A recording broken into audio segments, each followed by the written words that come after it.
돌이켜보면 코로나 팬데믹 이후 조금도 나아지지 않은 경제와 또 정치 상황에 또한 한국 교회와 우리 사회의 모습을 돌아보면 전혀 감사의 조건은 없지만 그럼에도 불구하고 지금까지 인도해 주신 하나님께 감사를 드립니다.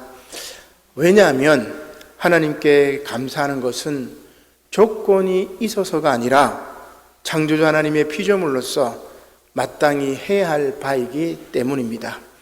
따라서 오늘 세번문 말씀은 감사의 조건으로 전혀 다른 차원의 감사 세 가지를 소개해 주고 있습니다. 지난 이제 2023년 반년을 이렇게 돌아봅니다. 여러분들은 언제 하나님께 감사를 드렸나요? 하나님께서 복을 주셨을 때, 하나님께서 건강을 주셨을 때, 자녀가 잘 되고 복 받았을 때, 그죠? 오늘도 감사한금 이렇게 보면은 건강의 축복이라든지 여러 가지 이제 잘 되었을 때나 회복이 되었을 때나 뭔가 사업이 잘 되었을 때나 복을 받았을 때 우리가 감사 예물을 드리고 감사하게 됩니다. 물론 이제 범사에 감사하고 또 감사의 조건이 없이 감사드리는 분들도 있지만 우리들 대부분은 하나님께서 우리들에게 복을 주셨을 때 감사를 드리게 되는 것이죠. 이것이 틀린 것은 아닙니다. 자, 그런데 오늘 세번문 말씀에는 전혀 다른, 지금 이것과 전혀 다른 차원의 감사를 말씀해 주고 있습니다. 먼저 구약 말씀에서 다윗의 감사는 자신의 오만을 깨닫게 해주셨을 때 하나님께 감사를 드렸습니다. 앞으로 이제 말씀을 살펴보면 아시겠지만 다윗은 주변 나라들인 모압과 암몬 그리고 블레셋과 아말렉 이런 주변의 강대국들, 주변의 나라들을 정복해서 이스라엘 나라를 아주 크게 이제 확장을 하게 되었습니다. 이렇게 나라의 기초가 튼튼히 서자 다윗은 오만하여 인구조사를 실시하게 되는 거죠. 그러나 하나님으로부터 징계를 받게 됩니다. 그 이후에 자신의 오만을 깨닫고 감사하기 시작했습니다. 자신의 죄를 용서해달라고 하나님께 기도했던 것이죠. 이것이 바로 감사의 시작이라고 할 수 있습니다. 전혀 다른 차원의 감사의 시작이지요. 서신서에서 사도 바울은 로마 교회 교인들에게 자신은 남의 터 위에 교회를 건축하지 않겠다고 그렇게 이야기합니다. 이것은 복음의 일꾼으로서 동력자를 존중할 때의 모습입니다. 이렇게 동력자가 있음에 감사하는 것이죠. 이것은 감사의 확장이라고 할 수가 있습니다.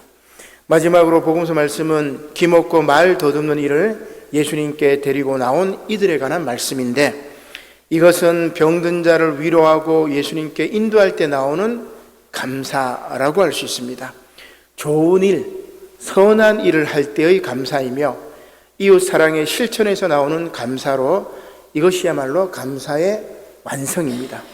이렇게 오늘 상반기 감사절인 맥주 감사절을 맞아 감사의 전혀 다른 차원을 깨닫고 2023년 남은 반년도 전혀 다른 차원의 감사를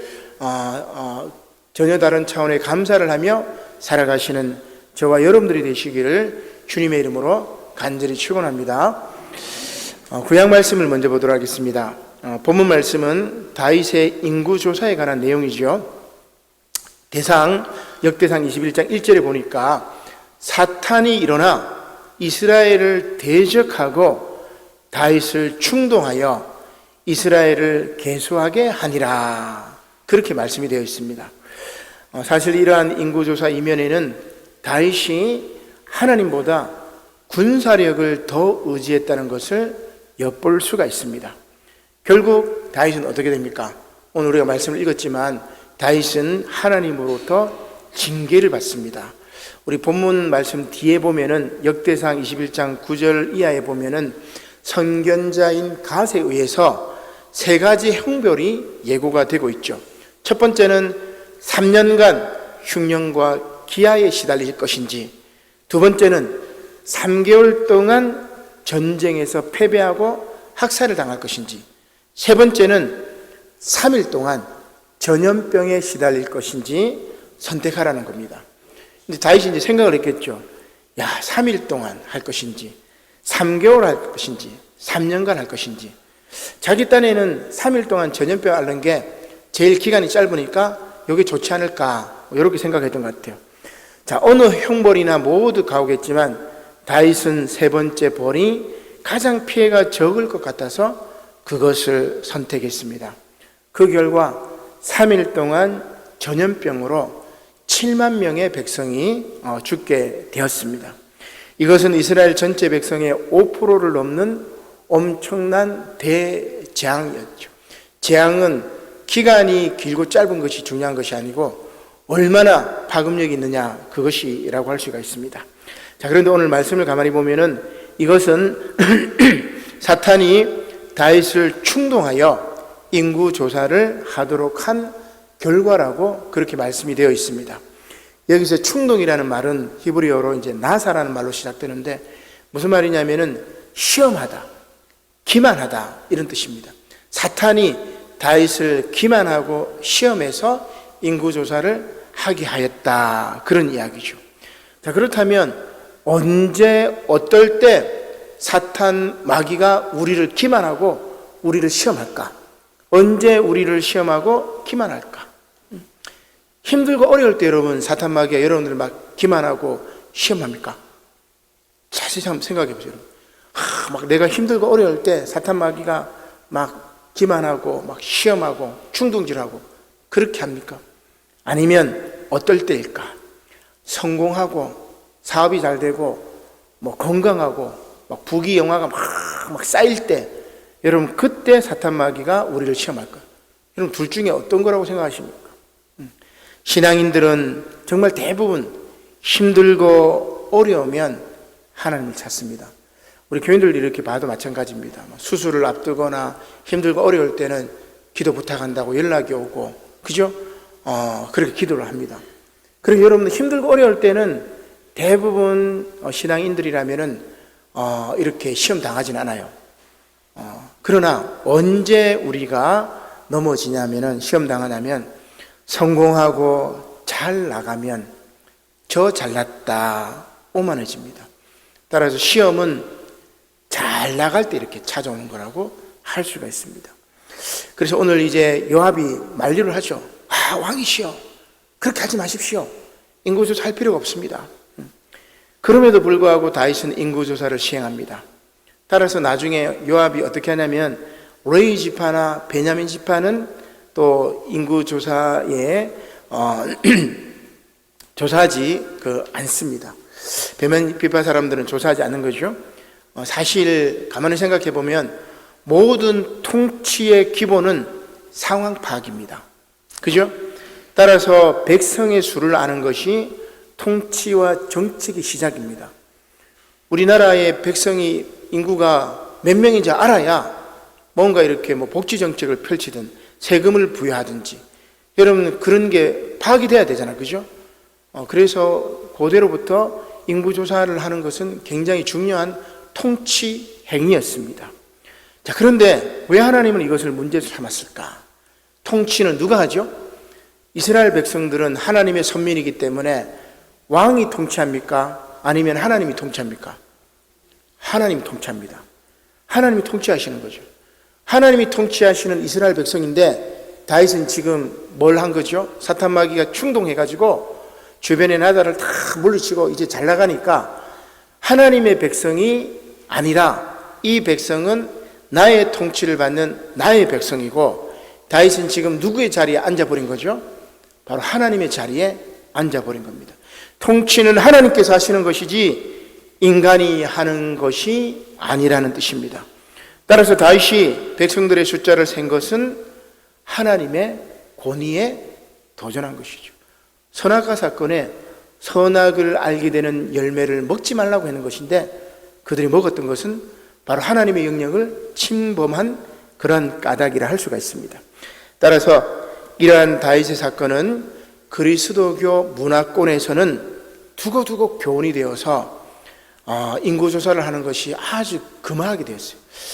제가 이제 원고에는 이제 영국의 사례를 썼는데, 영국에도 인구조사를 하자고 딱 하니까, 그 당시 이제 미국이 이제 식민지였으니까, 식민지 미국 백성들도 마찬가지, 영국 본토의 백성들도 마찬가지, 인구조사하는 거에 대해서 막 반박을 합니다. 법령으로 이렇게 만들려고 할 때도 반박을 해요. 왜냐하면 기독교권 국가에서는 인구조사를 하는 것은 하나님에게, 신에게 저항하는 것이기 때문에 인구조사를 하지 말자, 안 한다, 뭐 그런 이야기라고 할 수 있습니다. 아무튼 결국 하나님께서 이 일을 악하게 여기사 이스라엘을 치십니다. 역대상 21장 7절 말씀이지요. 하나님이 이 일을 악하게 여기사 이스라엘을 치심에 다윗이 하나님께 아뢰되 내가 이 일을 행함으로 큰 죄를 범하였나이다. 이제 간구하옵나니 종의 죄를 용서하여 주옵소서. 내가 심히 미련하게 행하였나이다 하니라. 아멘. 다윗은 여러분, 잘못은 누가 했죠? 요압이 만류했지만 결국 잘못은 다윗이 한 겁니다. 그죠? 물론 사탄마귀가 충동시켰지만 결국은 잘못은 다윗이 했지만 벌은 지금 누가 받았죠? 7만 명의 이스라엘 백성들이 벌을 받았어요. 그죠? 벌은 이스라엘 백성들이 당합니다. 그렇습니다. 왕이 잘못하면, 통치자가 잘못하면, 제대로 잘하지 못하면 결국 고생은 누가 하죠? 백성들이 합니다.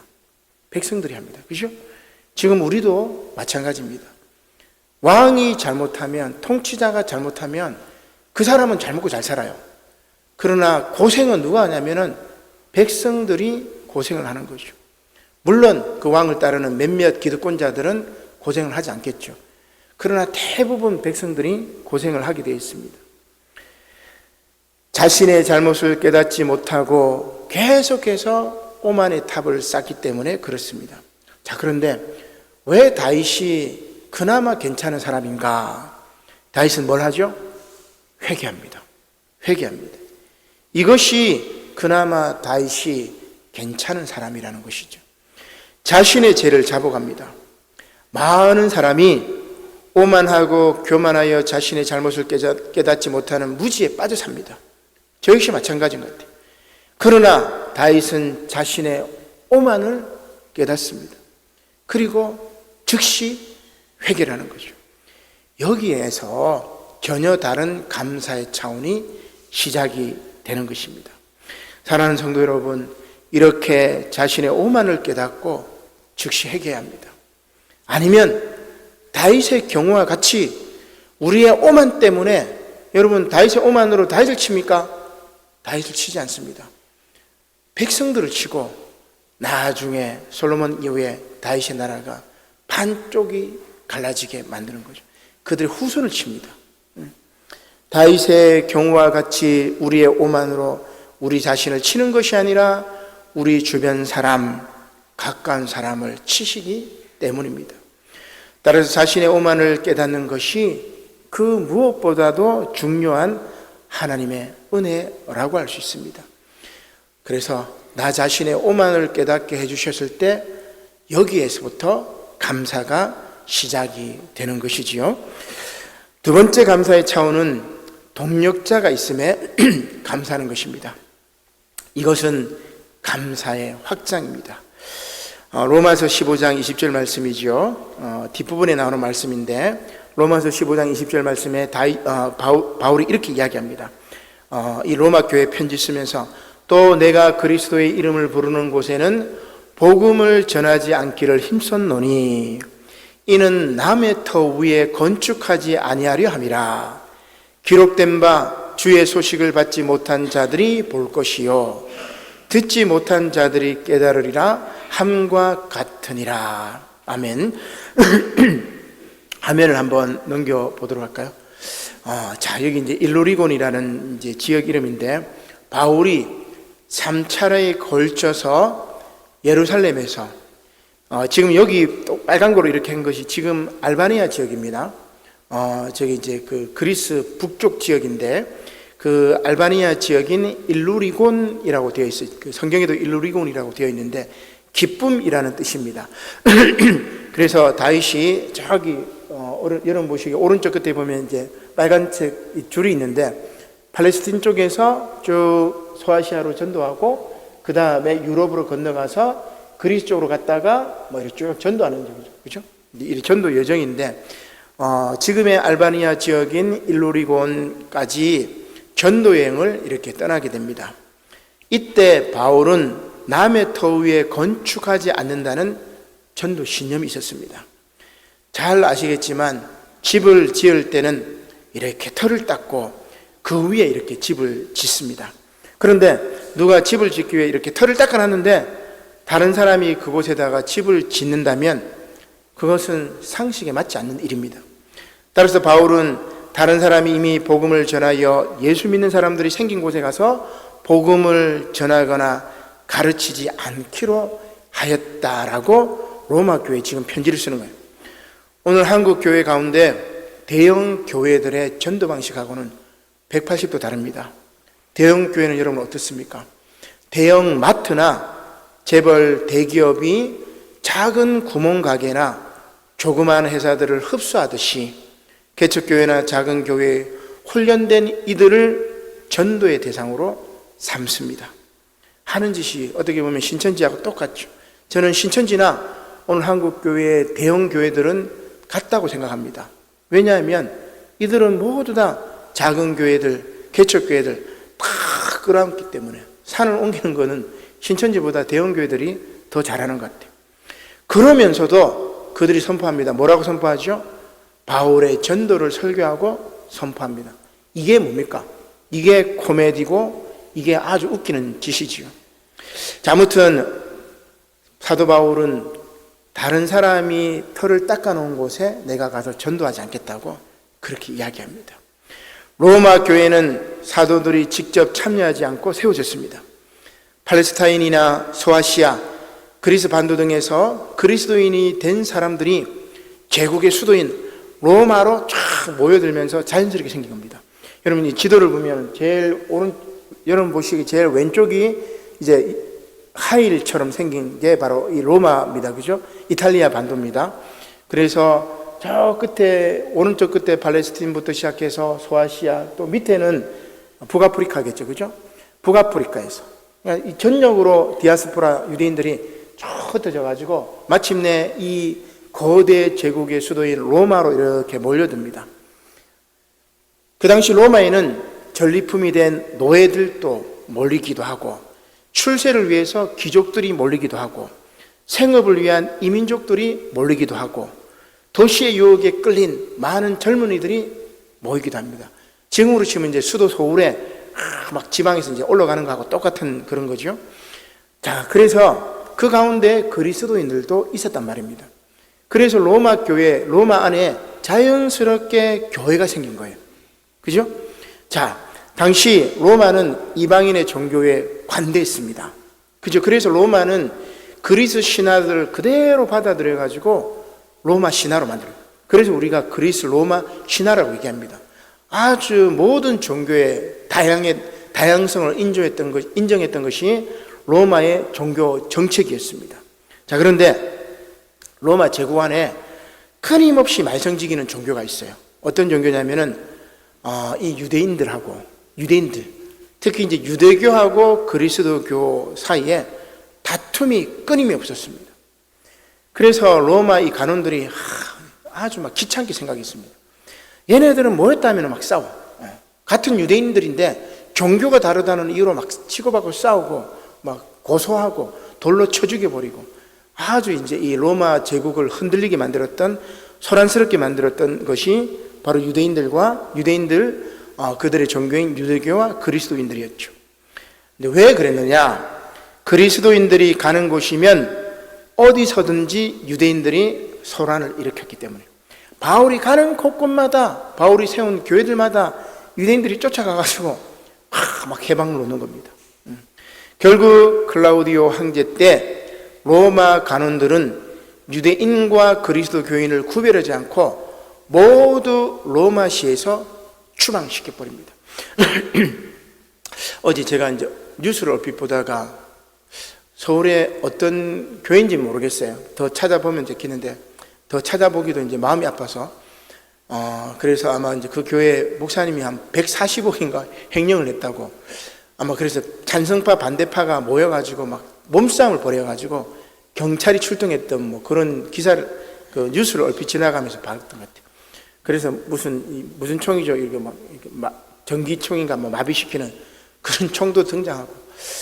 야, 그게 방송이 이제 나간 걸 저도 봤으니까 많은 사람들이 봤을 거 아니에요, 그죠? 그러니까 안 그래도 교회가 지금 이제 무너지는 상황인데, 횡령을 140억을 했던, 뭐 그게 사실인지 아닌지는 아직 저도 정확하게는 모르지만은, 그런 목사나 또 거기에서 교회 안에서 이제 싸움을 공동회의 한다고 모여가지고 찬성파가 먼저 모였고 반대파가 나중에 이제 와서 몸싸움을 벌였던 것 같아요.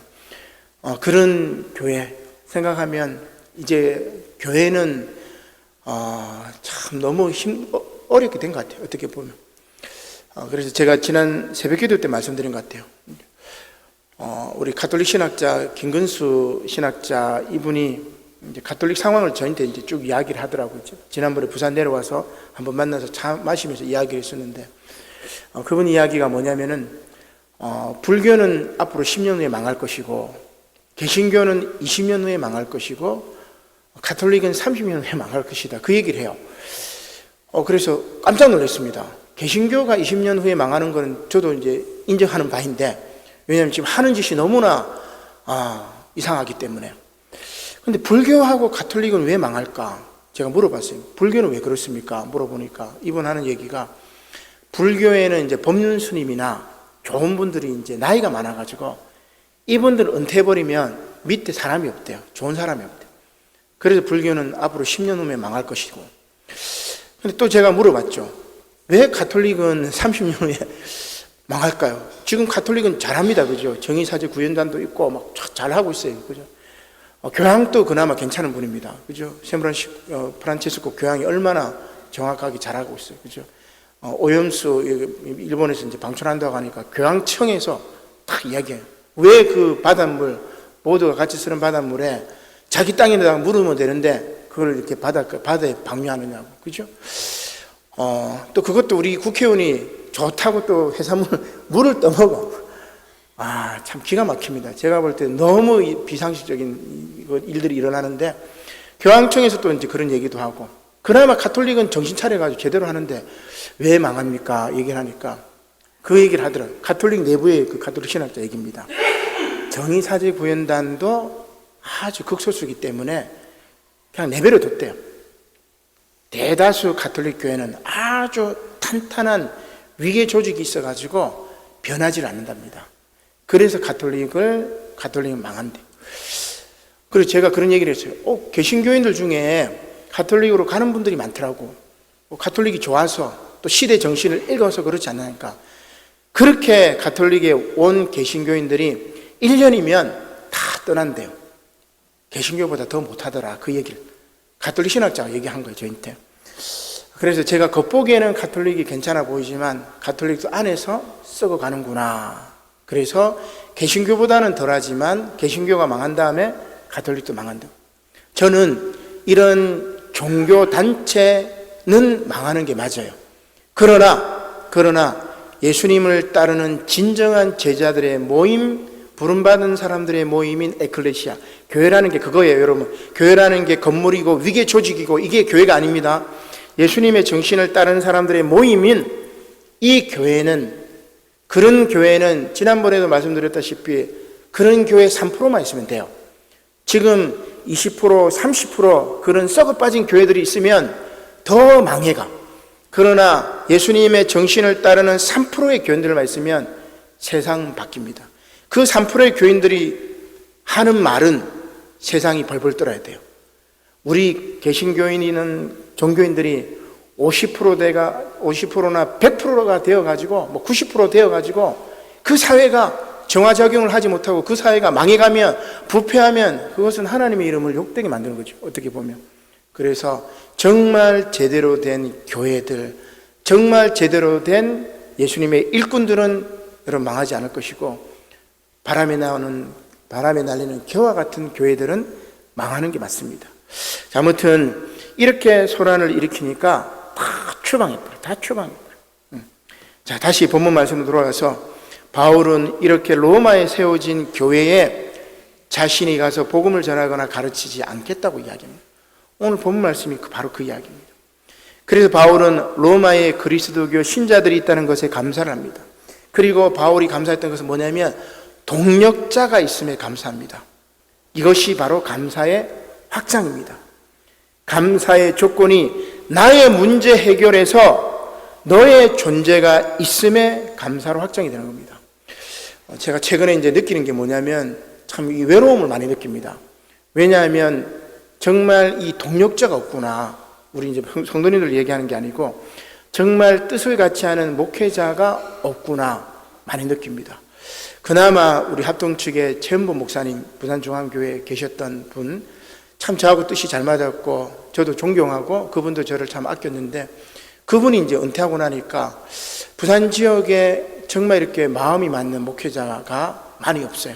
이 교단을 초월해서 정말 제대로 된 목회자, 시대 정신을 읽고 복음을 가지고 이 세상을 변화시키려고 하는 목회자들이 많이 없습니다. 그래서 제가 솔직히 외롭습니다. 외롭고 정말 부산 지역에 저하고 마음이 맞는 사람, 시대 정신을 읽고 그리고 복음으로 세상을 변화시키려고 하는 단 한 사람이라도 있으면 외롭지 않을 텐데 많이 이제 외로운 걸 많이 느껴요. 근데 바울은 저보다 덜 외로운 것 같아요. 동력자가 있음에 감사한다. 로마 교회에 하나님의 뜻을 따르는 동력자가 있음에 감사하는 거예요. 이게 바울의 감사의 조건입니다. 저 역시 이 감사의 조건이 정말 저의 감사의 조건이 되었으면 그런 바람이 있는 것입니다. 세 번째 감사의 차원은 감사의 완성으로 좋은 일, 선한 일을 할 때입니다. 이것은 이웃 사랑의 실천입니다. 예수님께서 두로 지방에서 나오셔서 시돈을 지나고 데가볼리, 우리 전에 말씀드렸죠. 데카폴리스라고 10개의 도시를 지나가고 그리고 다시 갈릴리 호수에 이르렀을 때였습니다. 이때 사람들이 기먹고 말 더누는 이를 예수님께 데리고 와서 안수하여 주시기를 간구하였습니다. 기먹고 말 더듬는 자는 누구입니까?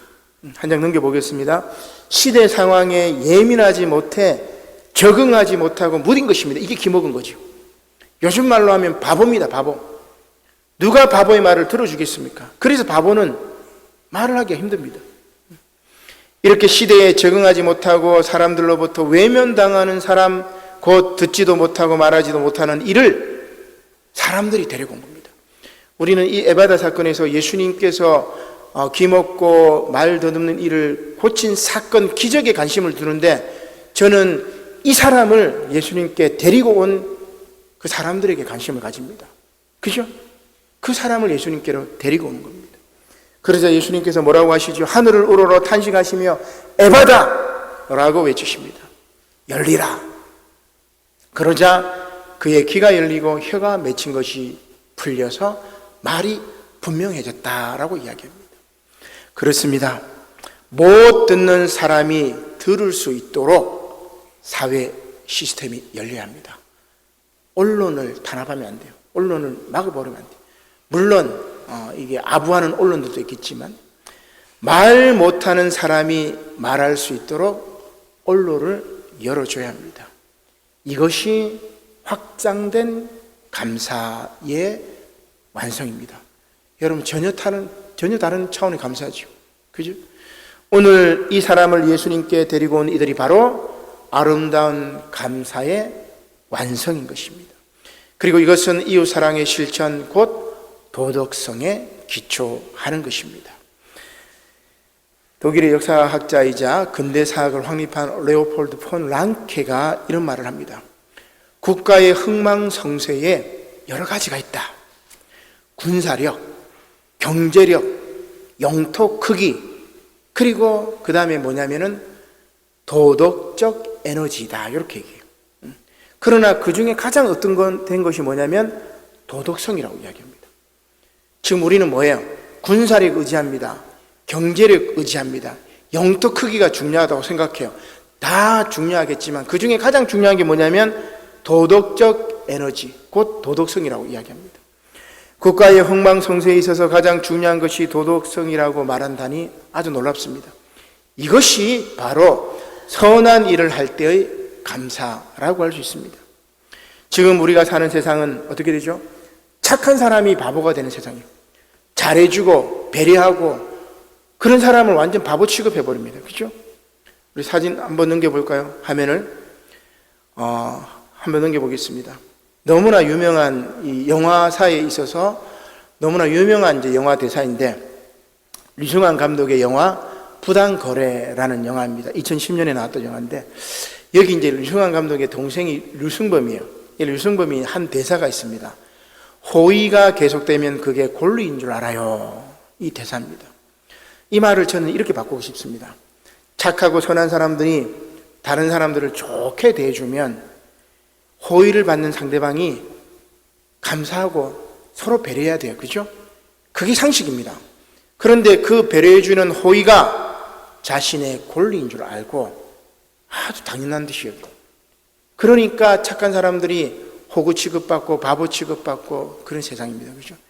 도덕성이 무너진 세상입니다. 그거는 결국 착하게 살면 손해겠지만, 그럼에도 불구하고 저는 랑케의 말을 믿습니다. 왜냐하면 지금 우리가 살고 있는 세상이 다가 아니기 때문입니다. 도래할 새로운 세상, 그죠? 지금 이후 앞으로 몇 년 후에 도래할 세상은 다를 것입니다. 그것은 도덕적인 삶이 또한 윤리적인 가치관이 지금 우리가 살고 있는 세상에 숨겨진 진실임을 깨닫게 된다면 머지않아 도래할 것입니다. 그것을 깨닫고 오늘도 감사는 전혀 다른 차원의 감사를 하는 저와 여러분들이 되시기를 주님의 이름으로 간절히 축원합니다. 아멘. 기도드리겠습니다. 고마우신 하나님, 감사를 드립니다. 오늘 상반기 감사절인 맥주 감사주일에 전혀 다른 차원의 세 가지 감사를 하는 저희들이 될 수 있도록 인도하여 주시옵소서. 감사의 시작은 나 자신의 오만을 깨달을 때인 것임을 깨닫게 하시고, 감사의 확장은 동력자가 있음에, 뜻이 같은 뜻이 맞는 동지가 있음에 감사하게 하시고, 감사의 완성으로 병든 자를 위로하고 예수께 인도하며 선한 일, 착한 일을 할 때 감사의 완성이 이루어진다는 것을 깨닫는 우리 남부산영호교회 모든 성도들 다 될 수 있도록 은혜 내려 주시옵소서. 감사를 드리며 예수님의 이름으로 기도드립니다. 아멘.